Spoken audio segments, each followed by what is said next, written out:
सारा क्षणिक है और आत्मा एक नित्य है।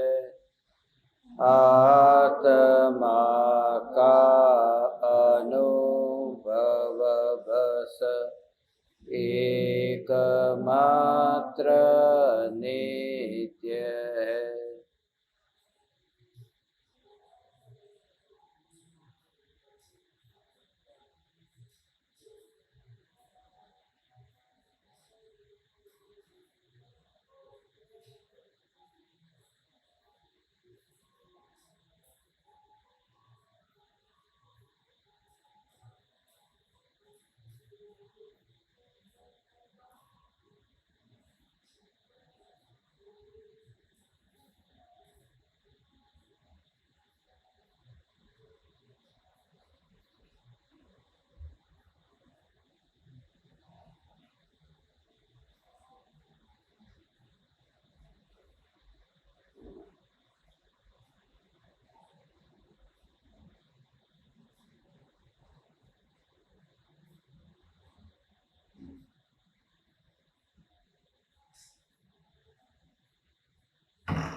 चैतन्य स्वभावी भगवान आत्मा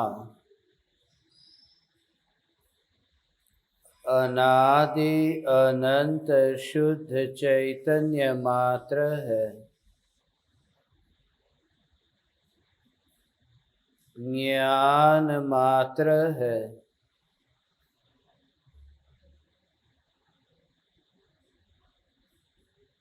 मैं शुद्ध चैतन्य मात्र, ज्ञान मात्र,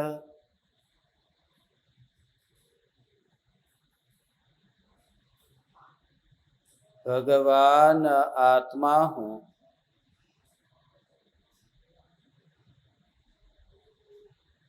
प्रति समय यह जागृति बनी रहे।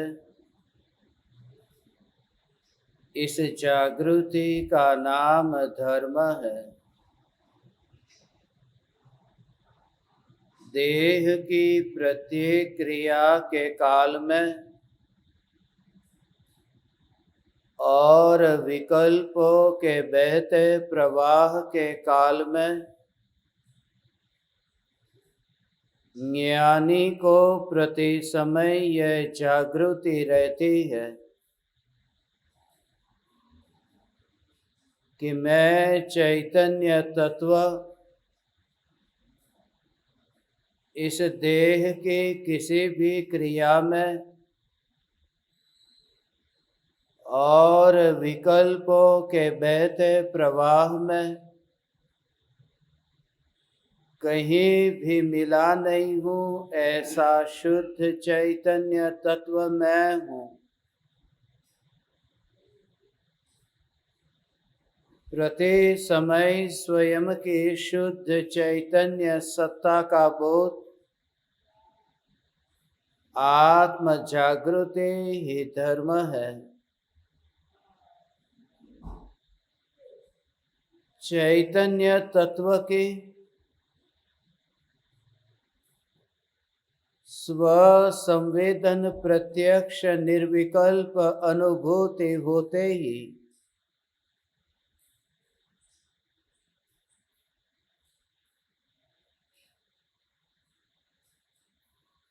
देह होने पर भी देहातीत दशा प्रकट होती है। इतना ही नहीं, विकल्प होने पर भी विकल्पातीत दशा प्रकट होती है। चैतन्य तत्व की निर्विकल्प अनुभूति होते ही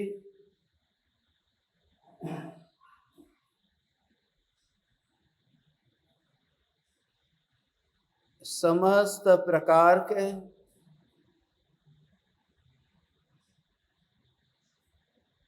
जाति और वेश संबंधी भेदभाव से मुक्ति मिलती है।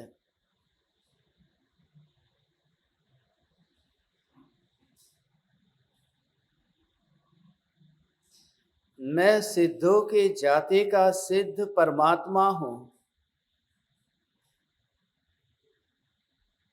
ऐसा विकल्प आए तो भी सिद्ध परमात्मा का अहोभाव नहीं आया।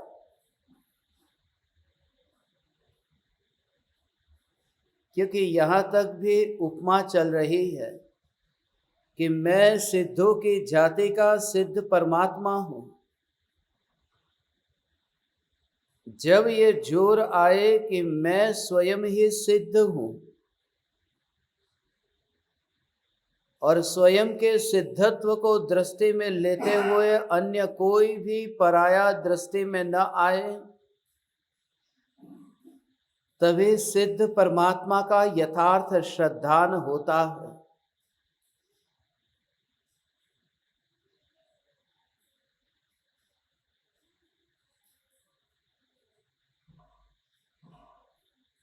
स्वरूप की अनुभूति के बिना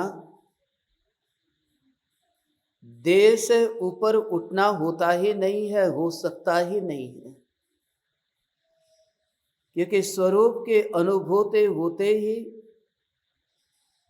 जिसकी आदि है और जिसका अंत है, उस देह से दृष्टि सहज ही छूट जाती है।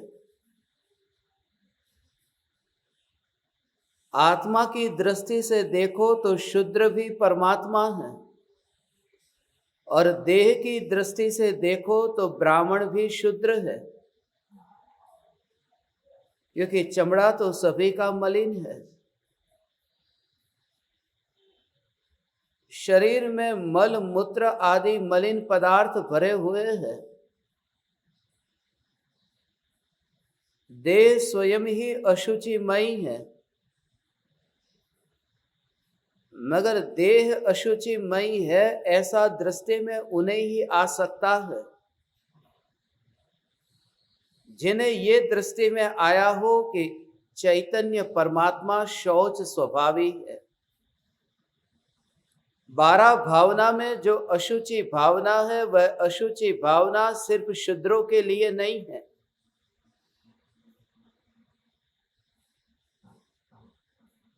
वह अशुचि भावना सभी मनुष्य के लिए है।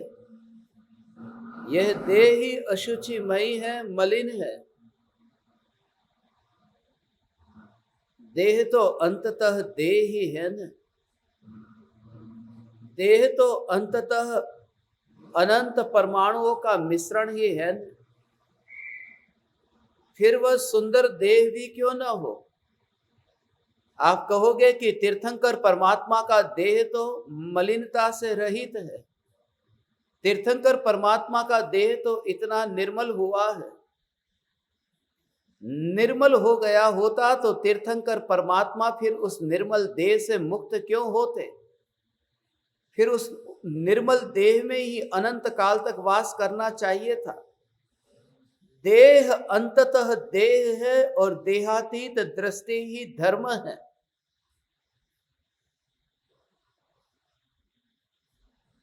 उनका ध्यान देह की ओर नहीं जाता है, मगर जिसकी दृष्टि देह पर है वह तो तीर्थंकर परमात्मा के दर्शन करेगा तो भी देह के ही दर्शन करेगा। मिथ्या दृष्टि तीर्थंकर के दर्शन करते समय भी देह ही देखता है, और सम्यक दृष्टि निगोदिया को देखता है तो भी परमात्मा देखता है। तुम किसे देखते हो यह महत्वपूर्ण नहीं है, किस दृष्टि से देखते हो यह महत्वपूर्ण है। मगर जिनकी दृष्टि में उतना तेज न आया हो, उनकी दृष्टि दूर का कैसे देख सकती है। उसकी दृष्टि भेद से देह और आत्मा को अलग अलग करके कैसे देख सकती है। इसलिए जिन्होंने चैतन्य परमात्मा को पाया है, ऐसे परम कृपालु देव मोक्ष के मार्ग का निरूपण करते हुए अत्यंत निष्पक्ष होकर के देह को देह के स्वभाव से और आत्मा को आत्मा के स्वभाव से देखते हुए यह कहते हैं कि यह तो प्रत्येक जीव के लिए यह मुक्ति का मार्ग है और हम तो मनुष्य हैं।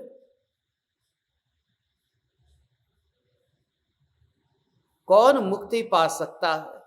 शिष्य का यह प्रश्न था। मोक्ष का उपाय क्या है? कौन जीव मोक्ष का उपाय पाकर के मुक्त होगा?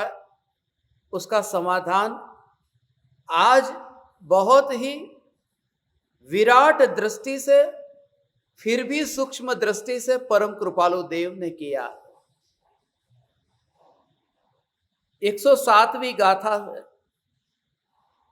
आत्मसिद्धि शास्त्र पर जिन जिन लोगों ने अध्ययन किया और उन्होंने आत्मसिद्धि शास्त्र को सब कुछ सभी प्रकार से सत्य मानने को तैयार हुए, मगर ये एक गाथा ऐसी है कि जो गाथा देह दृष्टि वाले जीवों को जचती ही नहीं है। पूज्य गुरुदेव श्री कांजी स्वामी को जची थी। पूज्य गुरुदेव श्री कांजी स्वामी ने इस गाथा का यथा योग्य अर्थ निकाला था, मगर कृपालु देव की जो दृष्टि है उस दृष्टि से वस्तु स्वरूप का निरूपण करना और ये कला बिल्कुल ही प्रयोगात्मक है, क्योंकि कृपालु देव के वचन में सिर्फ शास्त्र के शब्द नहीं है। परम कृपालु देव प्रयोगात्मक बात करते हैं और प्रयोग की दृष्टि से देखो तो ही समझ में आ सकता है। यदि तुम उन दृष्टांतों को लोगे कि चक्रवर्ती ने भी गायों का दूध पिया था, मगर चक्रवर्तियों के दृष्टांत लेकर के आज के जमाने में यदि तुम दूध पियो तो वो खून पीने के बराबर है, क्योंकि डेयरी का दूध कौन देखने जाता है कि वहां पर मशीन से निकला हुआ दूध उसमें खून की बूंद भी टपक गई हो। और होता है ये। तीर्थंकर भगवान के काल के दृष्टांत लेकर के चारित्र संबंधी अपने को शिथिलाचार में डालना और स्वच्छंदी होकर के प्रवर्तन करना, कृपालु देव कहते हैं जिस काल में तुम रहते हो उस काल के अनुरूप तुम्हें विचार करना चाहिए। आज उन्हीं महत्वपूर्ण विषयों पर हम चर्चा करेंगे। बहुत सी भ्रांतियां छूटेगी कि यह इतना विराट चैतन्य परमात्मा का मार्ग है, फिर इस मार्ग पर यात्रा करता हुआ जीव देह को बीच में लाता ही क्यों है? और यह बात तो मनुष्य की है। मनुष्य मनुष्य में ही भेद करने वाला वह सम्यक दृष्टि हो ही नहीं सकता। मनुष्य मनुष्य में ऊंची जाति और नीची जाति का जो भेद देखता है वह सम्यक दृष्टि नहीं हो सकता। मुनि तो दूर की बात है। उसके बारे में मैं आज आपको कुछ बातें कहूंगा, उसे ध्यान से सुनना और रहस्य समझना।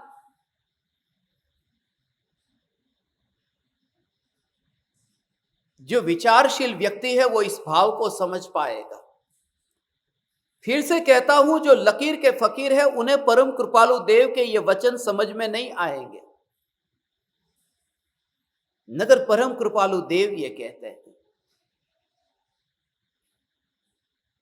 सबसे पहले इस गाथा को हम पढ़ते हैं और फिर कृपालु देव के हृदय में बैठ करके कृपालु देव क्या कहना चाहते हैं उस भाव को समझते हैं।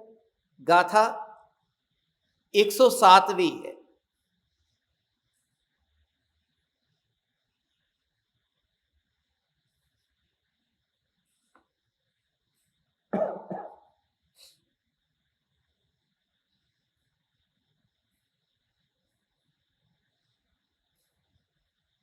जाति वेशनो भेद नहीं, कहो मार्ग जो होय, साधे ते मुक्ति लहे, एमा भेद न कोय।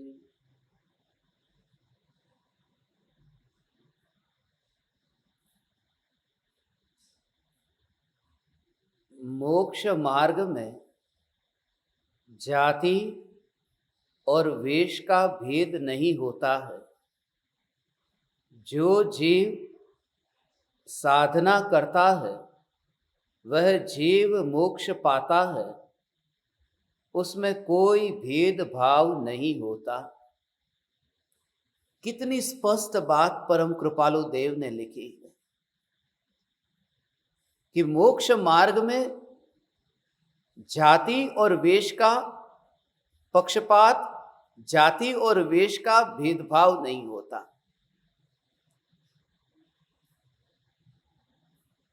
सबसे पहले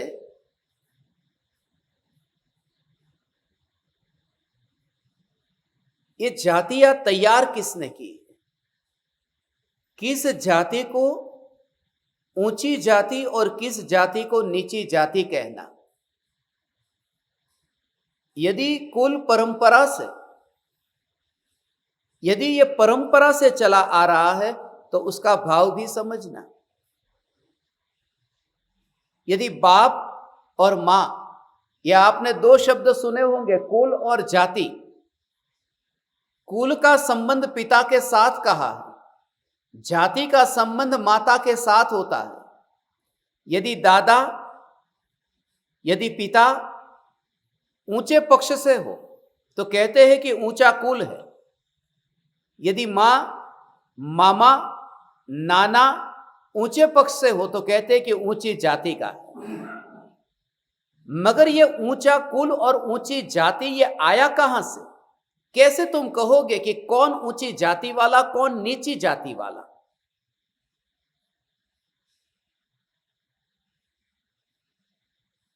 ये कि मां के गर्भ से जब निकला है तो जिसे तुम ब्राह्मण कहते हो वो जिस विधि से 9 महीने मां के गर्भ में रहा और जैसे निकला है वह भी वहां खून में, वह भी वहां पर मांस में, वही कीचड़ में जिसे तुम ब्राह्मण कहते हो वो भी वहां से ही उसी रूप में निकला है।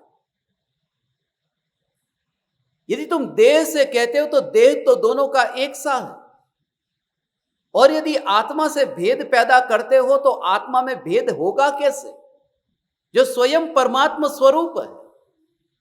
आत्मा से भेद करोगे तो जो निगोद या परमात्मा है तो मनुष्य परमात्मा क्यों नहीं होगा? और देह से यदि तुम भेद पैदा करोगे तो ऐसे बहुत से दृष्टांत है। आज इस पृथ्वी पर जिन्हें तुम ऊंची जाति वाला कहते हो उनके पिता के बारे में तुम क्या जानते हो? उनके मामा के बारे में तुम क्या जानते हो? उनके नाना के बारे में तुम क्या जानते हो? कौन जानता है 2 पीढ़ी, 4 पीढ़ी, 6 पीढ़ी के पहले क्या था? यदि परंपरा उसमें चलती है, क्योंकि मां से बेटा, फिर वहां से परंपरा चलती है, तो ऊंची जाति वाले का बेटा फिर ऊंची जाति वाला ही कहलाना चाहिए। मैं आपसे कहता हूं, मैं आपसे पूछता हूं, मुस्लिम है कोई, मुस्लिम को तुम ऊंची जाति वाला कहोगे कि नीची जाति वाला कहोगे? आज की तारीख में मुस्लिम को तुम क्या कहोगे? स्वाभाविक है कि तुम स्वीकार नहीं कर पाओगे कि मुस्लिम ऊंची जाति, सीधा ही तुम डाल दोगे कि मुस्लिम नीची जाति। मगर जब मैं पाकिस्तान गया और पाकिस्तान में लाहौर में मोहम्मद जिन्ना पब्लिक लाइब्रेरी में जिन्होंने भी अपना कार्यक्रम रखाया था और वहां पर भव्य प्रवचन का आयोजन हुआ था, वहां के लाइब्रेरी के जो डायरेक्टर थे, चीफ लाइब्रेरियन थे, उन सबको मैं मिला। उन्होंने कहा कि हम सब मुस्लिम हैं। अब मैं आपको उनके साथ में परिचय कराता तो आप भी यही कहते कि ये सब कौन है, ये मुस्लिम है, नीची जाति है। मगर उन्होंने सबने कहा कि हमारे दादा के दादा श्वेतांबर जैन थे।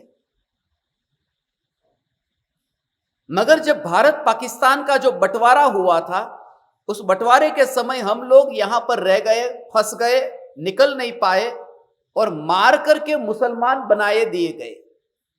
मगर खून वही दौड़ रहा है। वही ऊंची जाति वाले का।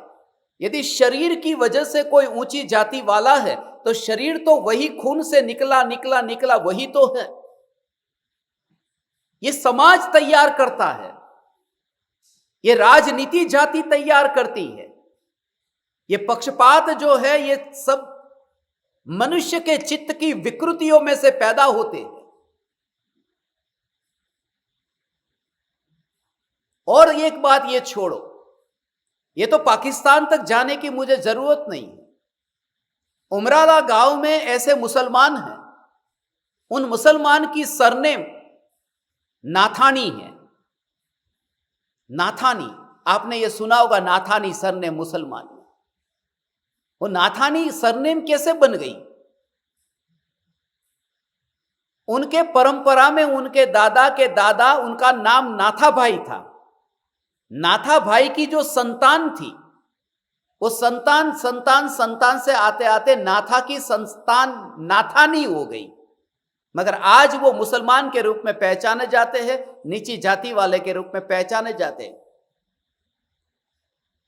एक बात और कि जो शूद्र के रूप में पहचाने जाते हैं, मैंने थोड़े दिन पहले इस बारे में स्पष्ट कहा था कि ये सब बौद्ध थे, ये सब ब्राह्मण और क्षत्रिय थे,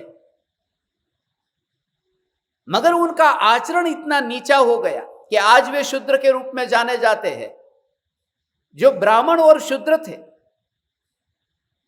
वो सब तो छोड़ करके चले गए, वो कोरिया चले गए, कोई जापान चला गया, कोई चीन चला गया।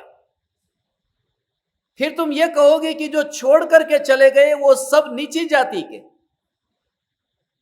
तो फिर जो लोग अमेरिका और कनाडा में बसते हैं, जो भारत में थे तब ऊंची जाति के थे, और जैसे ही फ्लाइट टेक ऑफ हुई और अमेरिका में लैंड हो गई कि नीची जाति के हो गए।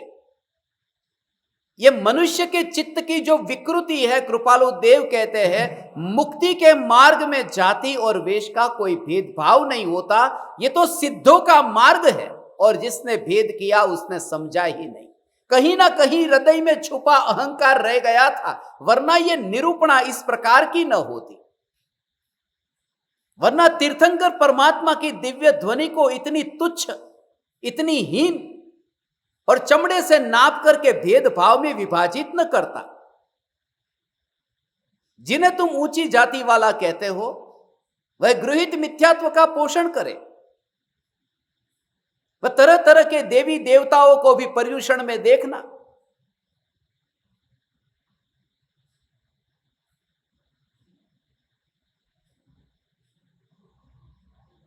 ये सब अंधाधुंधी।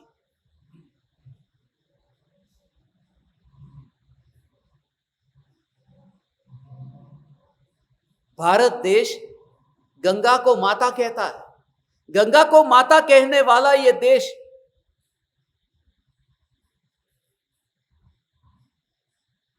वे लोग नाइल को माता नहीं कहते,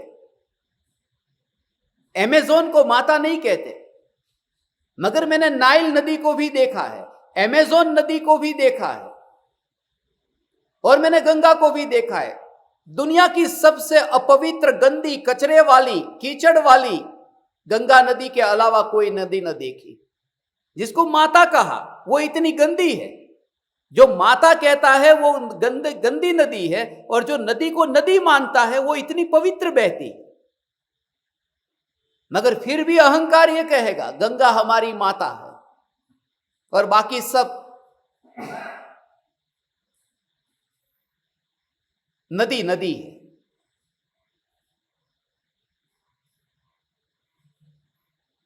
और आज आप सब देख रहे हैं, आज जिस प्रकार से जितना पक्षपात, जितना भेदभाव, कृपालुदेव उस समय से ये पहचानते थे, ये कृपालुदेव जानते थे।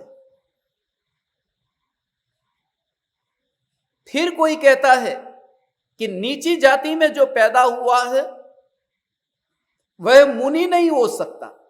इसलिए मुनि नहीं हो सकता क्योंकि नीची जाति में पैदा हुआ यदि मुनि हो जाए तो ऊंची जाति वाला उसे आदर सत्कार के साथ में आहार कैसे देगा, उसे आहार दान विधिवत कैसे मिलेगा। नीची जाति वाले को, और वो मुनि का अनादर होगा। यदि नीची जाति वाला मुनि हो जाए तो फिर उनको आहार दान यथा योग्य न मिलेगा, तो मुनि धर्म का भंग होना होगा। मगर मैं आपसे यह कहता हूं कि आप इतने वर्षों से मुझे पहचानते, मेरी जाति का आपको आज तक किसी को पता चला? वो तो बीच में मैंने आपको बताया कि मैं राजस्थान का राज पुरोहित, यदि वो बताता नहीं तो वो भी पता नहीं चलता। एक साधारण गृहस्थ जो कपड़ा पहनता है, जो घर में रहता है, जो परिवार के साथ रहता है, जिसका आधार कार्ड है, पासपोर्ट है, जिसके सरकारी दस्तावेज में जाति वगैरह लिखा रहता है, उसका भी पता नहीं चलता है लोगों को। तो जो नग्न होकर के, निर्ग्रंथ होकर के, पीछे कमंडल लेकर के, जो 3 दिन से ज्यादा एक गांव में ठहरते नहीं और विहार कर जाते हैं, ऐसे मुनि के ललाट पर क्या ये पाटिया लगा होता है कि मैं ऊंची जाति या नीची जाति वाला था? और दूसरी बात कि जो गृहस्थ उनको आहार देगा, वो पहले ये पूछेगा कि तुम्हारी जाति कौन सी? यदि ऊंची जाति वाले हो तो मैं तुम्हें आहार दूंगा, तो वो तो सच्चा सदगृहस्थ भी नहीं है। सच्चा सदगृहस्थ भी नहीं है जो जाति देख करके आहार देता हो, जो जाति देख करके आदर देता हो। उसने भी न समझा, मगर लिखने वाले जितने थे उनकी दृष्टि में जाति घुसी हुई थी। समय समय बदलता जाता है, और एक जमाना ऐसा था कि जहां जातिवाद इतना था, आज आप देखो पता तक नहीं चलता कि कौन व्यक्ति कौन सी जाति का है। नीची जाति में पैदा हुआ, उसका शरीर गंदा है,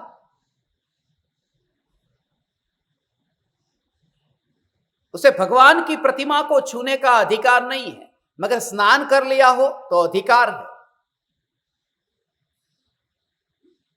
दिगंबर मुनिराज है, दिगंबर मुनिराज को जिन प्रतिमा को छूने का अधिकार नहीं है। दिगंबर मुनि क्यों? क्योंकि वो स्नान नहीं करते, स्नान नहीं करते। गजब की बात है।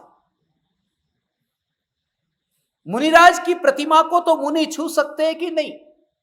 ये कैसी गजब की बात है, ये सुनो तो तुम्हें आश्चर्य हो। बाहुबली मुनिराज की प्रतिमा है श्रवण बेलगोला में। उस प्रतिमा को कोई मुनि छू सकते हैं कि नहीं? कि नहीं, नहीं छू सकते, क्योंकि मुनि ने स्नान नहीं किया। एक मुनि की मूर्ति को नहीं छू सकता क्योंकि स्नान नहीं किया। मैं यहां बैठा हूं और यहां पर जो मेरी तस्वीर है, उस तस्वीर को मैं छू नहीं सकता क्योंकि मैंने स्नान नहीं किया। पहले स्नान करूं, फिर बाद में मेरी तस्वीर को छूऊंगा, वरना तस्वीर जो है अपवित्र हो जाएगी, दोष लग जाएगा। चलो ठीक है, मैं आपसे कहता हूं कि मुनिराज है वो तीर्थंकर परमात्मा की प्रतिमा को नहीं छूते, मगर देव शास्त्र गुरु तो एक समान है ना। फिर मुनिराज यदि देव को नहीं छू सकते, मूर्ति को नहीं छू सकते, तो शास्त्र को क्यों छूते हैं?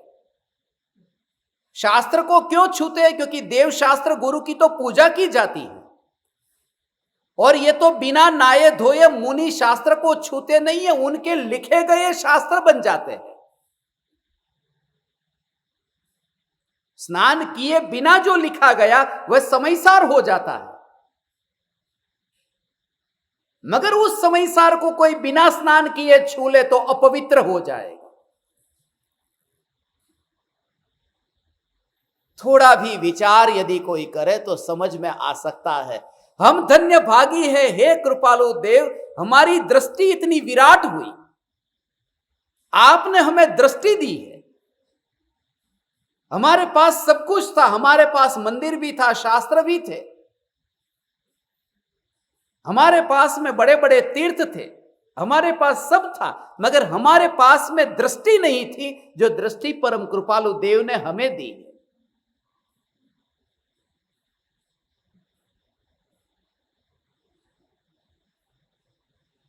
समय बदल जाता है। ये कुल जाति का पता ही नहीं चलता।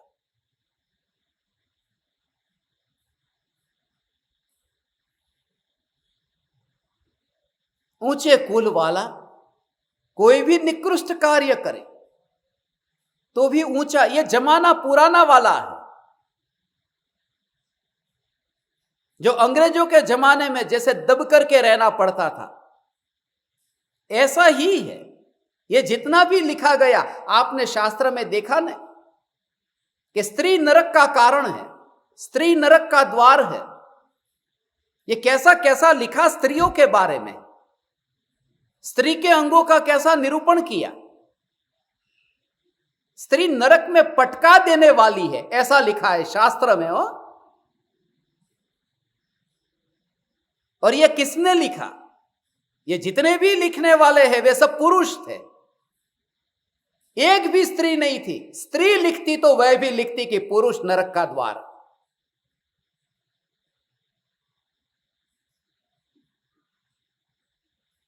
ऊंची जाति वाले लोग लिख करके चले जाए और सारा समाज फिर उसका पुनरावर्तन करके उसको पालन करे, यह तो गुलामी है। विचार करके सत्य का निर्णय होना चाहिए और आगामी बरसों बरसों तक, सदियों सदियों तक इस तत्व विचार को, परम कृपालु देव की वाणी को हमें समझना भी है और किसी संप्रदाय से, किसी जाति से प्रभावित हुए बिना अकेले रहना पड़े तो अकेले रहने को तैयार होना, मगर सत्य से मुंह नहीं मोड़ना है।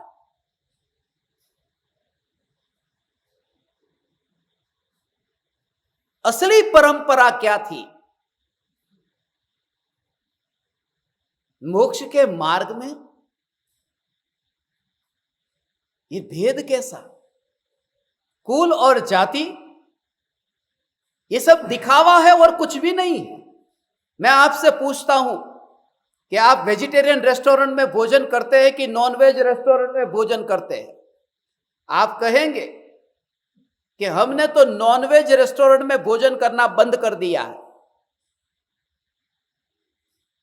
नहीं खाते हम खाना, वेजिटेरियन में ही खाना खाते हैं। मगर वेजिटेरियन में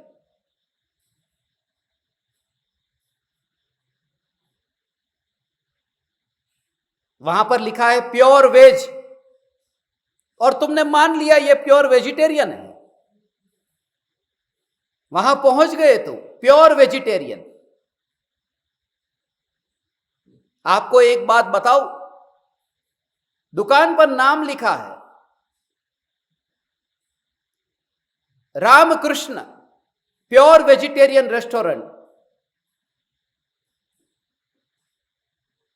Radha Krishna pure vegetarian restaurant, तो ये देख करके तुम्हें लगेगा कि ये तो वेजिटेरियन रेस्टोरेंट है, यहां जाना चाहिए, कोई तकलीफ नहीं है। वेजिटेरियन है, रामकृष्ण है, राधा कृष्ण है। अब राधे कृष्ण लिखा हो, वेजिटेरियन लिखा हो, और इतना ही नहीं, तस्वीर भी लगाई गई है, कृष्ण की तस्वीर लगाई है, बांसुरी लेकर के खड़े हैं, तो और पक्का भरोसा हो गया। और वहां खाना, उसके मालिक मुस्लिम है। मुंबई में ऐसा रेस्टोरेंट है, मालिक मुस्लिम है, मगर नाम यदि ऐसा रखेंगे कि सादिक रेस्टोरेंट, सलीम रेस्टोरेंट, कोई नहीं जाएगा, क्योंकि खाने पीने वाले वहां का मोहल्ला, वहां के लोग तो वो नाम भी ऐसा ही रखते हैं। ऑफिशियल रजिस्टर में देखोगे वो रेस्टोरेंट मुस्लिम के नाम पर है, वहां पर खाना बनाने वाले मुस्लिम हैं, वहां का मुनाफा मुस्लिम को जाता है, मगर नाम लिखा है Radhe Krishna pure vegetarian, photo Krishna की, और आप खुशी खुशी वहां पहुंच जाते हैं कि हम तो प्योर वेजिटेरियन और हिंदू की होटल में खाना खाकर आए।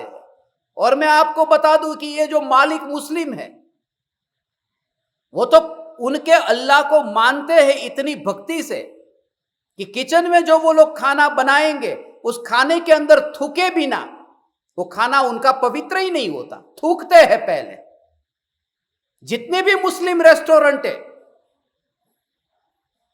वो थूकेंगे अंदर, क्योंकि उन्हें वो शुभ माना जाता है। आपने देखा ना, लता मंगेशकर की जब मृत्यु हुई थी और शिवाजी पार्क में, तो शाहरुख खान ने वहां जाकर के लता मंगेशकर का जो वहां पर मृतदेह था वहां पर मांस हटा करके थूका था,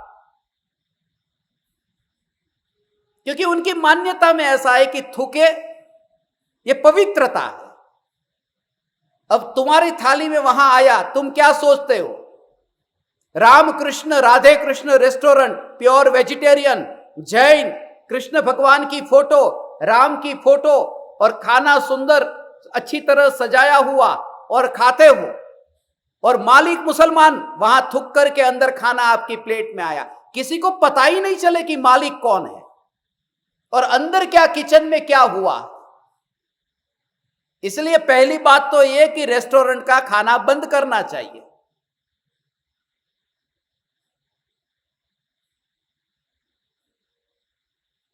मगर दुनिया जो है वो दिखावे को ही मानती है,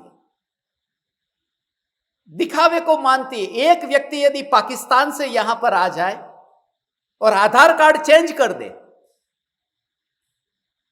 उसके अंदर नाम बदल दे और नाम कर दे जैन,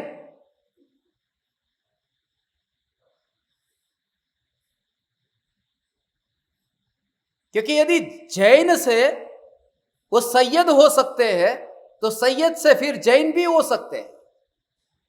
अब नाम चेंज कर दे, क्योंकि बांग्लादेश से कितने बांग्लादेशी भारत में आ रहे हैं, नाम भी बदल देते हैं। अब नाम उन्होंने जैन कर दिया, आपके पास में वो नौकरी के लिए आया, थोड़े दिन तक आपके साथ में रहा, भक्ति करने लगा, कभी उसके परिणाम पलट गए। हो सकता है, ऐसे बहुत से मुस्लिम हैं जो शाकाहारी हुए, उनका जीवन पलटा है, जो प्रवचन आज भी सुन रहे हैं।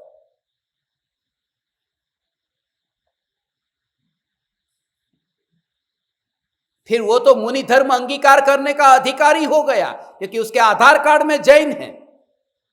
सारा समाज उसे जैन के रूप में अब जानने लगा है, सब जगह उसकी ख्याति जैन के रूप में हो गई, मगर खून वही मुसलमान का।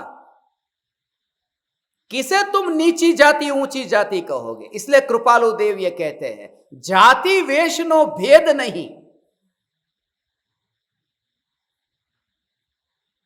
तुम्हारी 7वीं पीढ़ी का नाम तुम्हें नहीं पता है और तुम जाति का ठेका लेकर के बात करते हो। कौन जानता है यहां पर बैठे हैं उनमें से होगा कोई एकाध जिसको अपने पिता के पिता के पिता के पिता के पिता के पिता के पिता उनका नाम याद होगा? कोई है? एकाध कोई हो तो बताओ, एकाध कोई हो सकता है, अपवाद। और जो भी होगा उसने इसके अलावा कुछ काम नहीं किया होगा, उसके जीवन में कोई विकास नहीं हुआ होगा। है कोई? एकाध था, उसने भी हाथ नीचा कर दिया। कौन जानता है यहां ऊंची जाति? ये परंपरा, ये अहंकार पैदा करता है, अहंकार ये भेद खड़ा करता है। मैं 5 इंद्रिय वाला मनुष्य, मैं पुरुष, तुम पंचेंद्रिय, तुम पुरुष, तुम नग्न होकर के, तुम अपरिग्रही होकर, तुम दिगंबर होकर, तुम वनविहारी हो सकते हो, तो मैं मनुष्य, पंच इंद्रिय मनुष्य, मैं क्यों नहीं हो सकता? इसका मतलब तो यह हुआ कि वो खून की बूंद जो अंदर शरीर में दौड़ रही है, वही भावों को, वही विचारों को तैयार करती है, और वही विचारों को तैयार करती है। इसी वजह से भारत बरसों बरसों तक गुलाम रहा। उसका मूल कारण यह था, क्योंकि इतना बड़ा देश और बरसों तक अंग्रेजों की गुलामी में रहा। इतना गुलाम क्यों रहा? मुख्य कारण एक, क्योंकि जो पिछड़ा वर्ग था, जिसको शूद्र कह दिया, उसने आवाज ही नहीं उठाई। क्यों? क्योंकि अंग्रेज शासन करता है तो भी हम नीचे हैं, और अंग्रेज चले जाए और कोई नेता बैठ जाए दिल्ली की गद्दी पर तो भी हम नीचे हैं। हमको क्या मिलेगा? हम तो अंग्रेजों के भी नीचे हैं और नेताओं की भी नीचे है। हमें काई को लड़ाई लड़नी है? उन्होंने आवाज ही नहीं उठाई। नहीं तो इतना विराट देश, इतनी जनसंख्या वाला देश, और कुछ ही अंग्रेज आकर के बरसों तक भारत को गुलाम बना दे। मगर उनमें यह कला थी और सब जगह यही चल रहा है। ऐसा मत समझना कि यह जैनियों में, मुसलमान में सिया और सुन्नी के बीच में जैसी लड़ाई हो रही है, श्वेतांबर दिगंबर तो बहुत अच्छे हैं, एक दूसरे का गला काटने को तैयार हो जाए। सिया सुन्नी का, सुन्नी सिया का। सोमालिया में तो इतनी लड़ाई होती, सोमालीलैंड में, हरगेसा, यमन, साउथ सुदान, एरिट्रिया,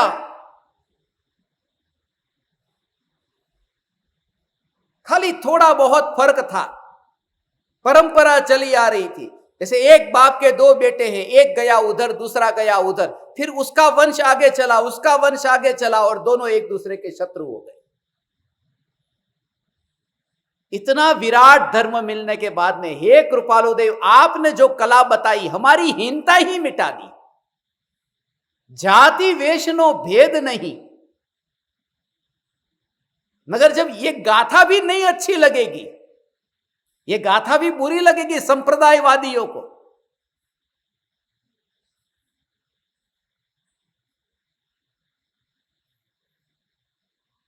इसके संबंध में किसी को भी कुछ भी शंका हो, मैं उनको आमंत्रण देता हूं, आओ तुम मेरे पास बैठो, तुम तुम्हारे प्रमाण लाओ, मैं तुम्हें प्रमाण दूंगा, तुम्हारी जिज्ञासाओं का समाधान करो, तुम आओ।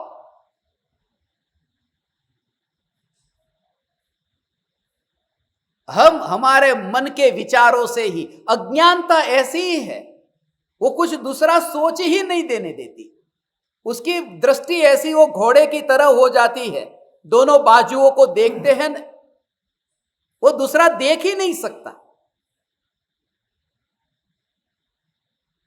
वही विचार चलता रहता है।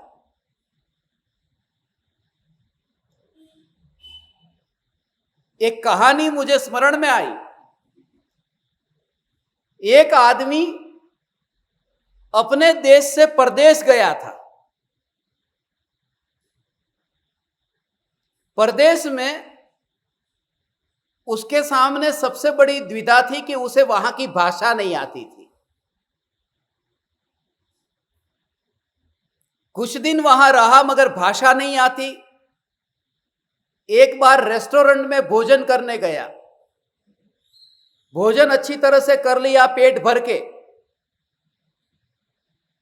अब वेटर आया, वेटर ने पर्ची दी, मगर उसमें कुछ समझ में नहीं आ रहा था उसे कि क्या देना, कितना देना, कुछ भी समझ में नहीं आ रहा था। पहले तो रेस्टोरेंट का बोर्ड देख करके लगा कि मैं इतना बड़ा आदमी हूं, मैं छोटे रेस्टोरेंट में जाता ही नहीं हूं, तो बड़ा रेस्टोरेंट चुना, खाना खा लिया।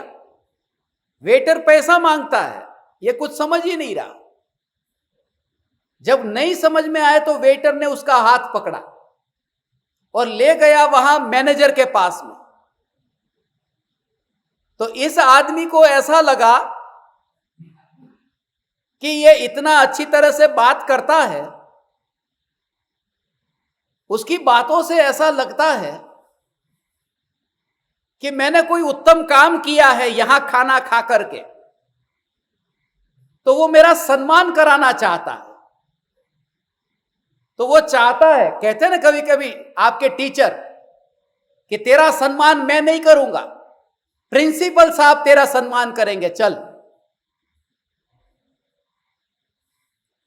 तो ये लेके जा रहा है कोई आचार्य के पास में, प्रिंसिपल के पास में। मैनेजर के पास में ले गया, मैनेजर ने कहा पैसे चुकाओ, ये आपका ये बिल है, मगर इसको भाषा ही समझ में नहीं आ रही। इसे तो लग रहा है कि ये बार बार बिल दिखा करके वो ये कहना चाहते हैं कि हमारे रेस्टोरेंट में तुमने यहां खाना खा के बहुत उत्तम काम किया है। वो पैसा मांग रहा है, इसकी समझ में ही नहीं आ रहा। जब मैनेजर से बात नहीं बनी तो मैनेजर ने पुलिस को फोन किया। अब पुलिस थाने में लेकर के गए। उसे लगा कि यह सम्मान कुछ बड़ा है, गवर्नमेंट की ओर से सम्मान करने वाले हैं, सरकार सम्मान करेगी, लगता है ऐसा। वहां गया, मगर पुलिस वाले ने तो फिर सीधा अदालत में भेज दिया। उसे लगा कि यह साधारण सरकार नहीं, देश की सर्वोच्च सरकार जब तक मेरा सम्मान नहीं करेगी तब तक इन सबको शांति चैन नहीं पड़ेगा। अब न्यायाधीश ने, जज साहब ने वहां पर फैसला सुनाया कि यह आदमी नाटक कर रहा है, यह आदमी ने अन्याय किया है, इसलिए इसको गधे पर बिठा करके पूरे गांव में इसको घुमाओ, यही इसकी सजा है। जब उसको गधे पर बिठाया तो इस आदमी को लगा कि यहां के सम्मान की पद्धति कुछ अलग है। हमारे वहां घोड़े पर बिठाते हैं, यहां गधे पर बिठाते हैं, हो सकता है।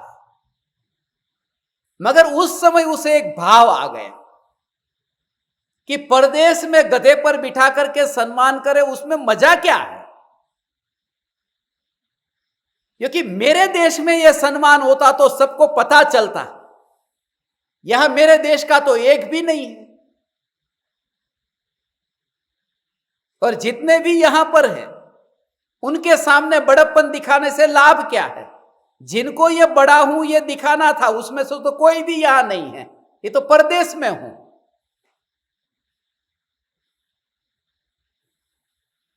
ऐसे ही गधे पर बिठा करके उसे सजा सुनाई गई। लोग, भीड़ इकट्ठी हुई है उसको देखने के लिए। उसे लगा कि मेरा सम्मान जो हो रहा है उसको देखने के लिए लोग इकट्ठे हुए, मगर मेरे देश का कोई नहीं।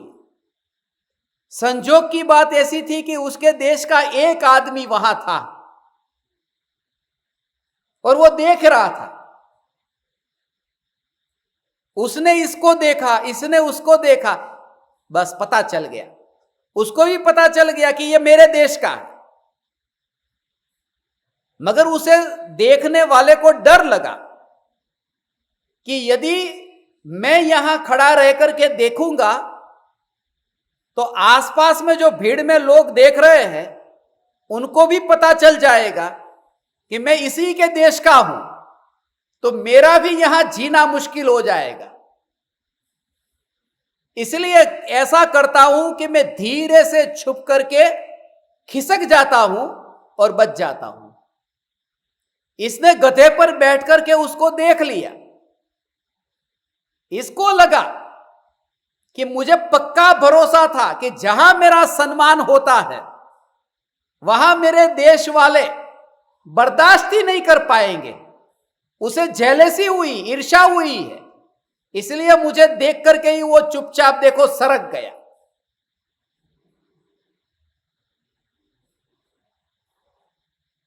नहीं तो इतना सम्मान हो रहा है, उसे भागने की जरूरत क्या थी?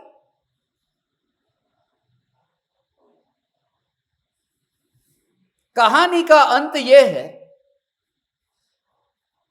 उसे वहां सजा पूरी हो गई, उसे छोड़ दिया गया, मगर अंत तक उस आदमी को यह लगा ही नहीं है कि मैंने सजा भोगी। उसके दिमाग में यही है कि सम्मान हो रहा और सारी दुनिया मुझसे जल रही है। ये प्रत्येक जातिवादी, उनकी वृत्तियां भी ऐसी ही है। उन्हें यही लगता है कि जहां पर मैं विचार कर रहा हूं बस मैं ही सच्चा हूं, मैं ही बड़ा हूं। उसे पता नहीं है इसमें पतन हो रहा है। परम कृपालु देव कहते हैं जाति वेश नो भेद नहीं, वेश का भी भेद नहीं। अब यह बात भी थोड़ी विचारणीय है कि वेश का भेद नहीं तो क्या कोई भी कपड़े पहन करके मोक्ष में चले जाओ? देखो, जाति मिलती है मां से और कपड़े मिलते हैं पिता से। पापा लेके जाते हैं ना बाजार में कपड़े खरीदने के लिए। इसलिए जाति वेश, जब कोई जीव मुनि हो जाता है तो वहां ना जाति रहती है ना वेश रहता है, क्योंकि जाति जिनसे मिली थी वो मां भी नहीं रही और कपड़े जिनसे मिले थे वो पिता भी नहीं रहे। ये दोनों से छुटकारा हो गया। कृपालु देव ये कहना नहीं चाहते कि तुम कोई भी कपड़े पहनो और तुम्हारा मोक्ष हो जाएगा। वो ये कहना चाहते हैं कि जब मुनि धर्म अंगीकार होता है तब वहां न जाति होती है न वहां वेश होता है, वह निर्ग्रंथ होता है। उसने मां बाप को तो त्यागा है, मगर मां बाप से संबंधित जितना भी था वो सब कुछ त्याग दिया।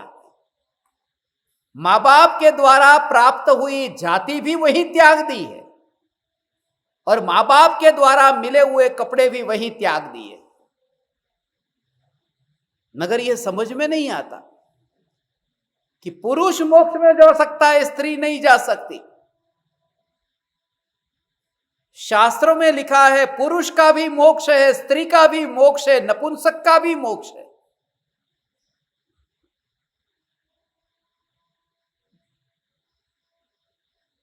मगर भाव वेद की अपेक्षा से है, द्रव्य वेद की अपेक्षा से नहीं। उसका भी वो कारण है क्योंकि स्त्री अकेली वन में अपरिग्रही होकर के एकांत में कैसे रहेगी? स्त्री कैसे रहेगी?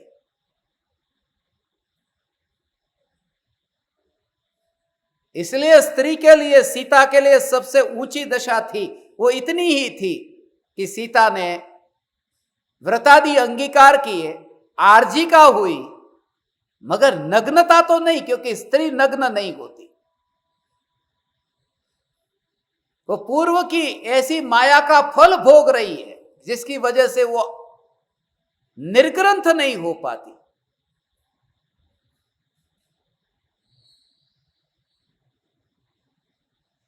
कोई जाति का, किसी भी प्रकार के वस्त्र का भेदभाव नहीं, और इन भेदभावों से मुक्त होने के लिए कृपालु देव ने यह लिखा। जिस मार्ग पर तुम यात्रा करते हो, कभी तुमने विमान में बैठते समय विमान के पायलट की जाति कभी पूछी? किसी दुकान से सामान खरीदते समय उसकी जाति को पूछा? रेस्टोरेंट में, होटल में जाते समय उसकी जाति को पूछा?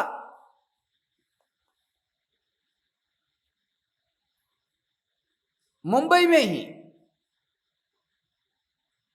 अंधेरी में रेस्टोरेंट है, उस रेस्टोरेंट का नाम है शबरी। तुम सर्च करना, शबरी रेस्टोरेंट है। मगर शबरी रेस्टोरेंट का जो मालिक है वो शबीर है।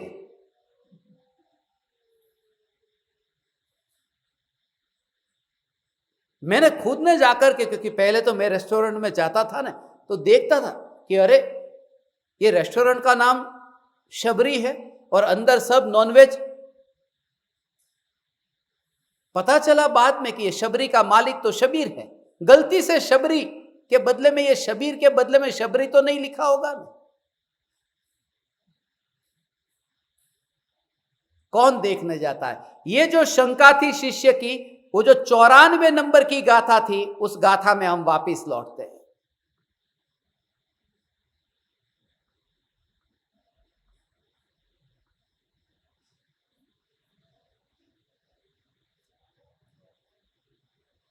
चौरानवे नंबर की गाथा में शिष्य ने पूछा था, कई जाति मां मोक्ष छे, कया वेश मां मोक्ष? और उसी का उत्तर दिया। 94 नंबर की गाथा का कनेक्शन 107 के साथ है। कई जातिમાં મોક્ષ છે, કયા વેશમાં મોક્ષ? જાતિ વેશનો ભેદ નહીં, કયો માર્ગ જો હોય ये जो है एनो निश्चय ना बने, घना भेद ए दोष। और यहां साधे ते मुक्ति लहे, एमा भेद न कोई, घना भेद ए दोष नहीं, उसमें भेद है ही नहीं। जो साधता है वह मुक्ति को पाता है।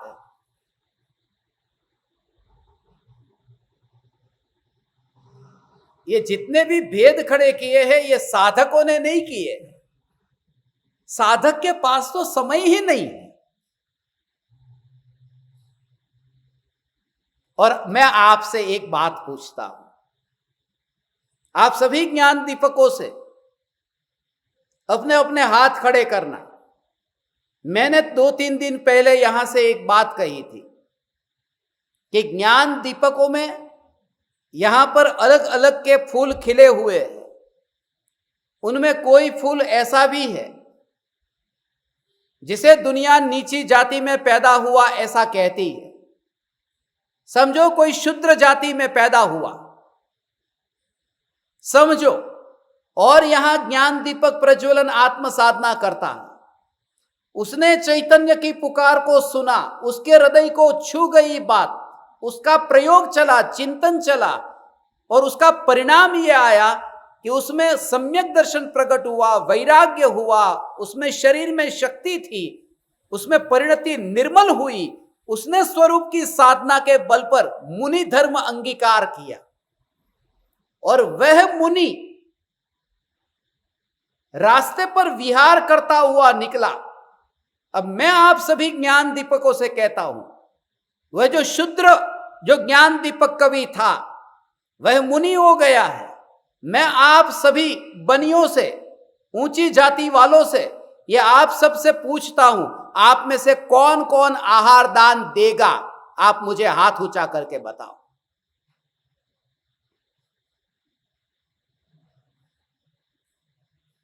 कौन कौन देगा? ये राजनांदगांव वाला नहीं देगा। कौन है ये? कहां गया? हाथ ठीक तरह से दिखना चाहिए। हां, तो इतनी तो बात आपकी समझ में आई ना भगवान। मैं तो आपसे ये कहता हूं, कोई बड़ी बात नहीं करता हूं, छोटा मुंह बड़ी बात नहीं है। मैं तो आपसे ये कहता हूं कि हमारे जैसा जिसने ध्रुव चैतन्य की पुकार को सुना है, वह भी जाति का भेद छोड़ करके नीची जाति में पैदा होकर के भी मुनि धर्म का यदि पालन कोई करता है तो मेरे लिए तो भावलिंगी मुनि है। ऐसे ही भाव से तो आहार देंगे ना आप वही गाना गाएंगे ना, वही भक्ति करेंगे ना। मुनिवर आज मेरी कुटिया में आए हैं, गाओ भक्ति, चलो। मुनिवर आज मेरी कुटिया में आए हैं,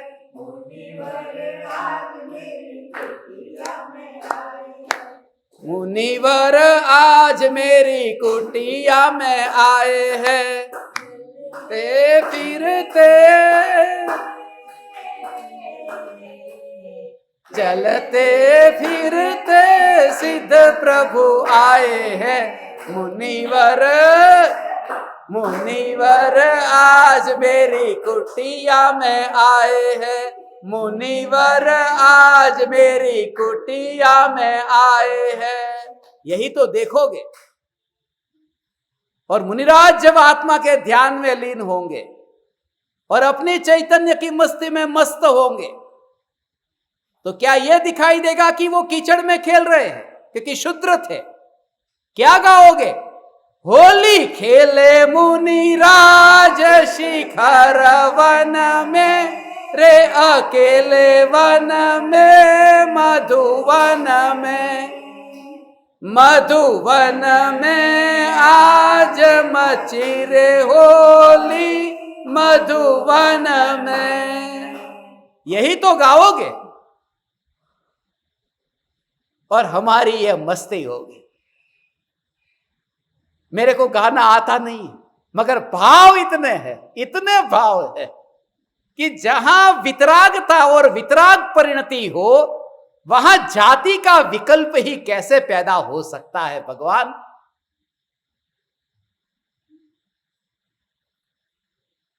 यहां पर सभी ज्ञान दीपकों का आना शुरू हो गया है। ये भक्ति जिन्होंने गाई है, ये ज्ञान दीपक है।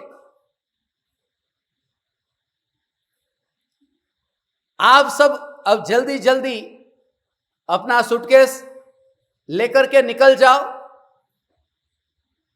आपने सबने सूटकेस तैयार करके रखे होंगे, रख लिए?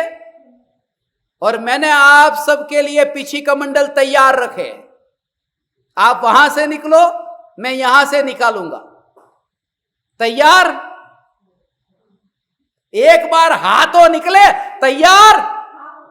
तैयार, ऐसा तैयार, तैयार, ऐसा मजा नहीं आता। तैयार? तैयार, ऐसे थोड़ा होना चाहिए। यहां तो मस्ती है, यहां तो दीवानापन है बस।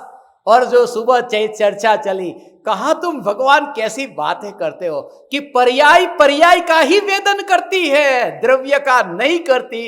ऐसी जहां महिमा वाली चर्चा, ऐसा महिमा वाला स्वरूप जहां सुनने को मिले, वहां कौन ऊंची जाति वाला नीची जाति वाले को आहार दान कैसे देगा? ये बात बहुत छोटी है।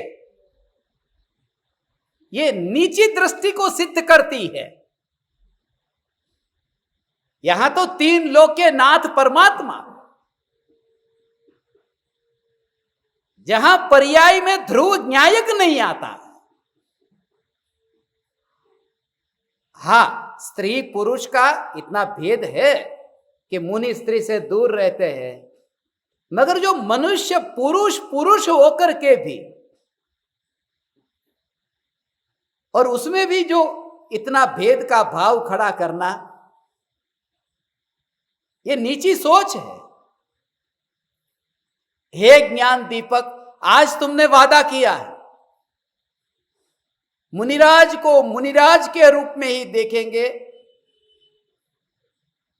बस मुनिराज को मुनिराज के रूप में देखेंगे।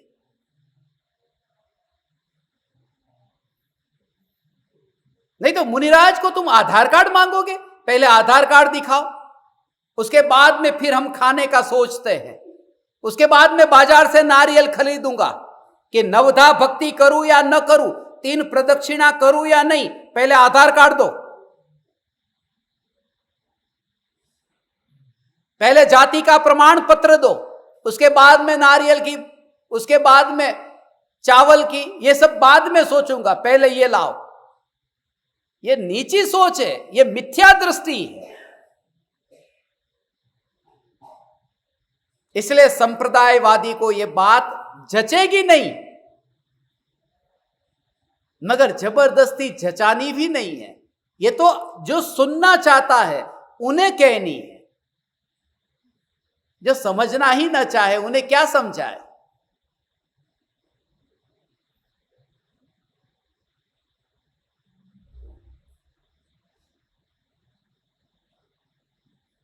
और ये दुनिया है, यहां पर संप्रदाय जाति कुल उसके नाम पर सब चल जाएगा।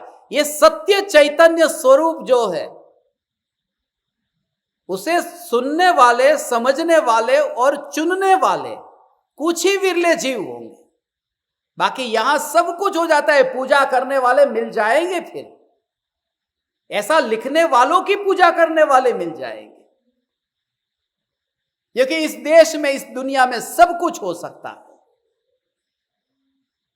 अंत में मैं एक फकीर की कहानी कहकर के समाप्त करता हूं।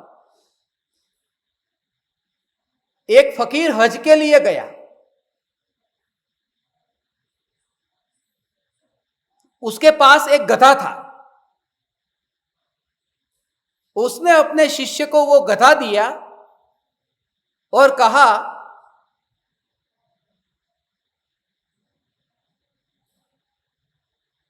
कि मैं जा रहा हूं हज के लिए, तो इस गधे का ध्यान रखना, सार संभाल रखना, उसे भोजन वगैरह दे देना सही समय पर। फकीर तो चला गया। फकीर के जाने के बाद में ये गधा थोड़े ही दिन में मर गया। ये थोड़ा पहले तो चिंता में पड़ गया कि अब क्या करूं, क्या जवाब दूंगा गुरु को कि गुरु का गधा मर गया। उसने विधि कर दी, गधे को दफना दिया, गधे की कब्र बना दी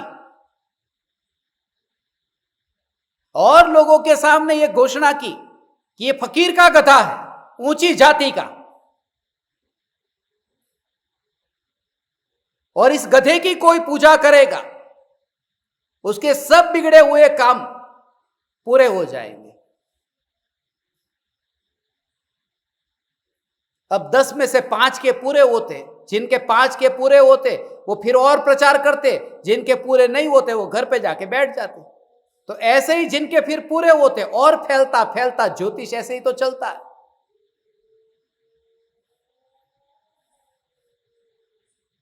धीरे धीरे लोग वहां पर आए, आरती उतारने लगे, वहां पर पत्थर रखा, वहां दिया जलाया, फूल चढ़ाया और मुरादे पूरे, और पैसे रखने लगे।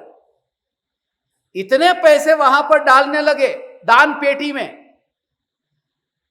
ये दान पेटी, ये जो लोग ऊंची जाति की बात करते हैं, मंदिरों में रुपये इकट्ठे करके दान पेटी। एक बार उमराला के मंदिर में तो आओ, जिसे तुम जिन मंदिर कहते हो, उस जिन मंदिर में कहीं एयर कंडीशन होता है, जिन मंदिर में पंखे होते हैं। भगवान के सामने भी बिना पंखे के न बैठ सके तो फिर कहां बैठेंगे।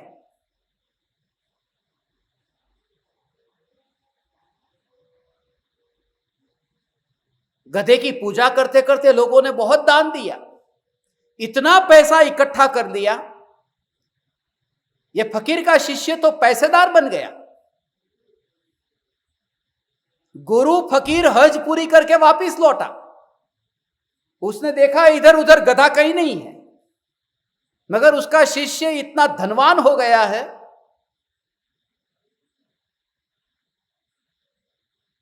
उसने अपने शिष्य को पूछा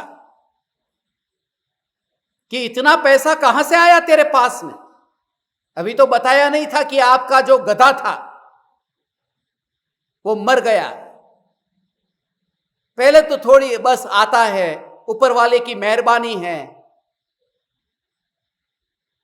फिर बता दिया कि आप जो गधा छोड़ करके गए थे मेरे पास में, वो गधा मर गया, उसकी मैंने कब्र बना दी और उससे ये पैसा आया है मेरे पास में। माफ करना, मैंने आपके गधे की कब्र बना करके ये काम किया है। जो फकीर गुरु था उसे बुरा नहीं लगा, उसने कहा बहुत अच्छा किया, क्योंकि इस गधे की मां उससे भी आगे थी, उसकी कब्र मैंने बनवाई थी और उससे जो पैसे कमाया है उससे मैंने पूरी जिंदगी बिताई। यह खानदानी गधा था, ऊंचे कुल का, ऊंची जाति का, परंपरा से चल रहा था। गधे भी ऊंची कुल ऊंची जाति वाले होते। मनुष्य का अहंकार कहां कहां भेद नहीं करता।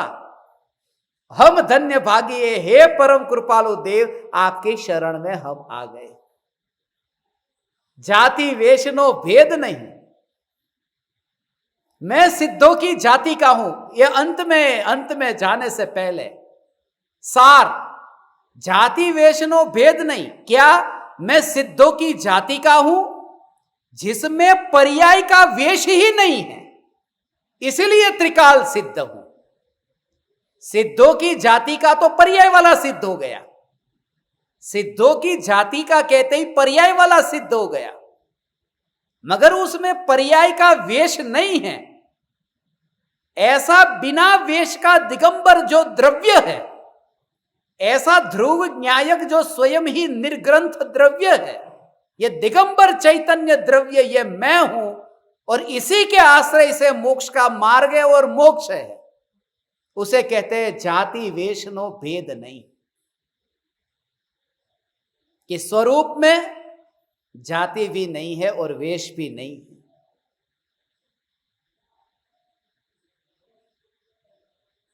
आप समस्त ज्ञान दीपकों को मेरे हृदय के अंतःकरण से प्रणाम करता हूं और आनंदित हूं कि आपके आत्मा में इतनी दृढ़ता, संकल्प, निश्चय हो रहा है और आप विचार करने को तैयार हुए कि कुल परंपरा कैसे चलती है, संप्रदाय कैसे चलता है, धारणा और मान्यताएं कैसे आगे चलती है, और उस मान्यता को तोड़ने के लिए परम कृपालु देव जैसे महापुरुष इस पृथ्वी पर हुए हैं, होते आए हैं और होते रहेंगे पंचम काल के अंत तक। प्रणाम। चैतन्य चैतन्य चैतन्य।